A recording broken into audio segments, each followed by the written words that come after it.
Oui, je n'ai pas cherché à faire l'histoire des définitions de l'œuvre d'art. Même si il y a des chapitres qui... enfin, on parcourt quand même. Voilà, qui parcourent... Voilà, mais on saute d'époque en époque. Voilà, mais qui parcourent à propos de problèmes précis. Par exemple, l'histoire de la notion de représentation par rapport à celle de l'imitation. Quand l'abbé Batteux, au XVIIIe siècle, disait... tous les beaux-arts imitent la nature. Mais quand on lui demandait... Donc on se dit, tiens, c'est une théorie de la représentation. Mais quand on lui disait, mais la nature, c'est quoi? La belle nature. Il disait, mais c'est Virgile. Donc c'était une théorie de la transformation et de l'imitation, mais de l'imitation inévitablement créatrice et non pas de la représentation au sens fort. Donc le livre est plutôt centré sur la critique de la déconstruction elle-même. La notion d'œuvre a été déconstruite de mille manières par l'art contemporain, de façon souvent ludique, parfois dramatique, avec l'idée que la vraie création, c'est la destruction, hein, y compris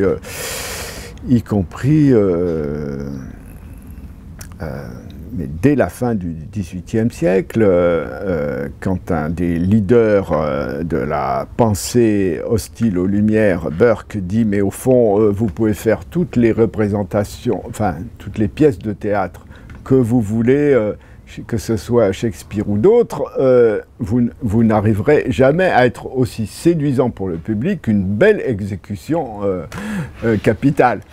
Et donc, on a eu toutes sortes, le théâtre de la cruauté d'Artaud, etc. L'œuvre d'art devient, la vraie œuvre d'art devient le meurtre. Hein. Donc, il y a eu aussi ce livre de Millet, qui était un éloge littéraire de Anders Breivik, le tueur de masse norvégien, etc. Et qui a fait il y a eu un débat il y a quelques années, notamment une sorte de pétition initiée par Annie Ernaux, dont j'étais signataire d'ailleurs, sur ce point de vue. L'idée, c'est que la vraie création, c'est la destruction. Hein, et c'est évidemment c'est évidemment un programme anti-humaniste, hein, alors que, disons, les théories, disons, modernes de l'art, c'est-à-dire celles qui ont rompu avec la théologie, qui admettent que l'homme peut effectivement créer, que ce n'est pas réservé simplement à Dieu. Je pense par exemple à ce discours de Pic de la Mirandole, son discours de la dignité humaine, où il dit que l'homme devient par ses œuvres son propre créateur.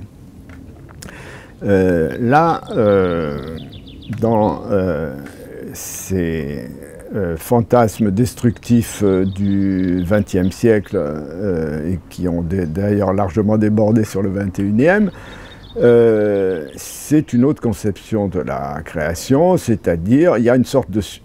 Le créateur est une sorte de surhomme et l'œuvre n'est qu'une émanation, voire une sécrétion de ce surhomme. Il y a donc une apothéose du créateur, y compris dans son geste destructeur. Et la création artistique se voit instrumentée à ce moment-là, à la fois contre l'éthique, contre la rationalité et contre la structure, hein, contre la culture. Donc l'art, c'est le contraire de la culture, c'est la transgression indéfinie. Alors, mon problème est plutôt un problème finalement lié à l'ontologie de l'œuvre d'art, c'est-à-dire est-ce que l'œuvre d'art c'est une totalité close monumentale, ou bien est-ce que c'est un moment d'individuation dans une série de transformations. On pourrait se poser la question à partir de la philosophie de Gilbert Simondon sur l'individuation.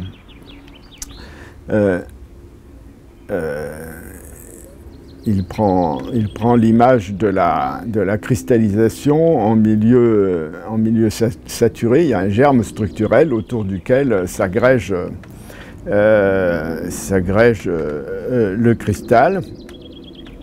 Et si on regarde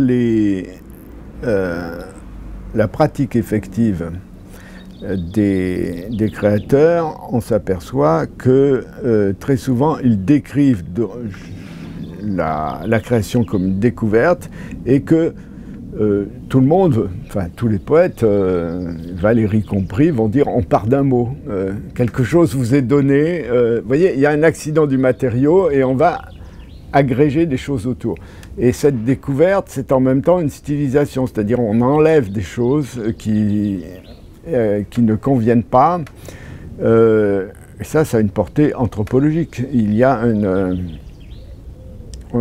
avait un sculpteur inuit qui était invité au musée du Quai Branly. On lui dit tiens, toi tu es un excellent sculpteur, voilà une pierre, fais-nous un ours. Et il dit mais non, je ne peux pas, il y a déjà un loup dedans. C'est-à-dire l'idée qu'on découvre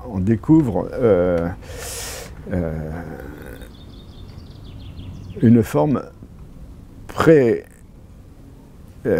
sous-jacente déjà. Mais au fond, quand Michel-Ange passe des mois d'hiver sous la neige à Carrare pour choisir le buste de son David, pourquoi est-ce qu'il passe tant de temps? Parce qu'il fallait qu'il trouve le marbre dans lequel son David était déjà là. Et à partir de l'âge de 17-18 ans, il avait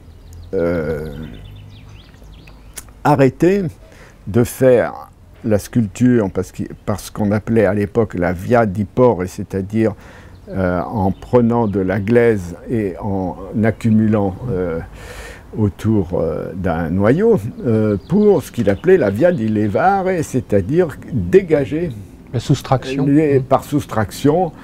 Et il n'emploie plus, à partir de ce moment-là, que deux instruments, la gradine et le tympan. Le tympan pour chercher des trous et la gradine pour arraser les surfaces. Et là, il y a une conception de la création qui est tout à fait contraire à celle du romantisme démiurgique, qui ferait du surhomme un véritable créateur bis, du moins un créateur divin. C'est donc une conception beaucoup plus besogneuse, humble et laborieuse de l'art qui s'impose et qui est partagée d'ailleurs par les traditions et les écoles artistiques. Un calligraphe au Japon, c'est des dizaines d'années de pratique et bon, après on peut aller très vite, mais cette improvisation est celle d'un maître. Hein. Il ne se confond pas avec l'improvisation. Donc tout ce côté technique, y compris d'innovation technique, qui est dans les arts traditionnels, n'a pas été annulé, au contraire, par la déconstruction même de la notion d'œuvre. Au contraire, d'une certaine manière, elle l'a rendue beaucoup plus nécessaire. Je remarque d'ailleurs que dans des secteurs artistiques à forte composante technique, comme le verre, la gravure sur cuivre, etc., les délires de déconstruction postmoderne, d'agression, etc., et la position de l'artiste en surhomme est beaucoup moins prégnante, parce que là, on a affaire à des publics qui sont des connaisseurs, à des auteurs, à des difficultés techniques qui sont surmontées par tout le monde, et on arrive à des créations extrêmement intéressantes. Donc c'est plus une réflexion sur la stylisation et ce qui singularise l'œuvre d'art à l'égard du produit, qui lui, évidemment, a ses processus de fabrication, mais ne peut se permettre la stylisation, même sous le trait de la customisation, ou disons de l'agrégation des préférences du consommateur.